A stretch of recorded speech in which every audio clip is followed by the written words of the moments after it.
Suffering through extended cold spells isn't easy for any of us. It's especially difficult for people sleeping on the street. Well, one woman works hard to keep them warm, and you're about to meet her in this edition of Lance's Journal. Lance?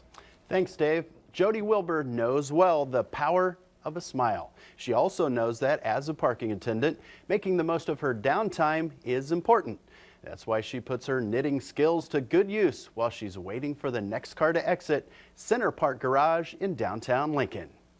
Hello. As far as interaction, it's usually very brief, I'm doing good, and you? sometimes less than 30 seconds.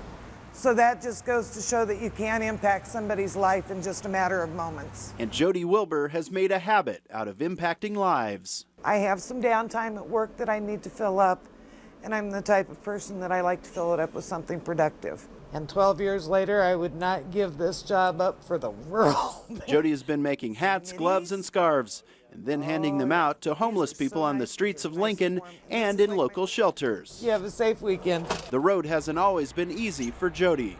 I am an alcoholic addict, been in recovery for many years, and there's one savior. Jodi has a heart for the homeless because she herself was homeless when she moved to Lincoln 12 years ago. Going from suicidal to being saved. Back in November, Jodi was running low on yarn.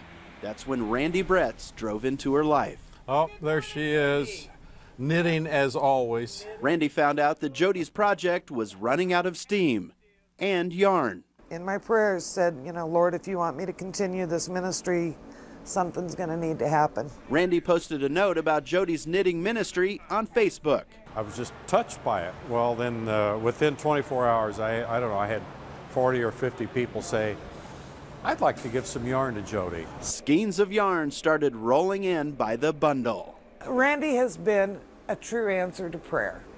Had it not been for that posting, for the comments of his friends, I may have given up on this project. You're such an inspiration to me. Thank you so much for doing this for people in Lincoln and giving it back. We have a high population of homeless people in Lincoln, Nebraska. If I can keep them warm, it's not about me, it's not about what I do. It's about God and His children. We need to protect His children if we're able to do that. Jodi's planning on knitting for love as long as she has the yarn. And the large batch of yarn that Randy was responsible for is running thin. So if you'd like to donate yarn to Jodi's cause, just drop it by the Center Park Garage at 12th and N in downtown Lincoln. Hopefully, Jodi can keep on warming the hearts and hands of those in need for many years to come. And just remember, if you drive through to drop off the yarn, the first hour is free. And, of course, there's a really good chance that you will get some free candy from the Mint Queen. That'd be fantastic. And especially if you go downtown to the park, you might have had lunch. Absolutely. Bring some yarn with you, have a little lunch, get a little mint afterwards. It sounds like a really full day, Dave. And a lot of fun. Absolutely. Thanks so much, Lance. We're going to update your forecast next. Stick around.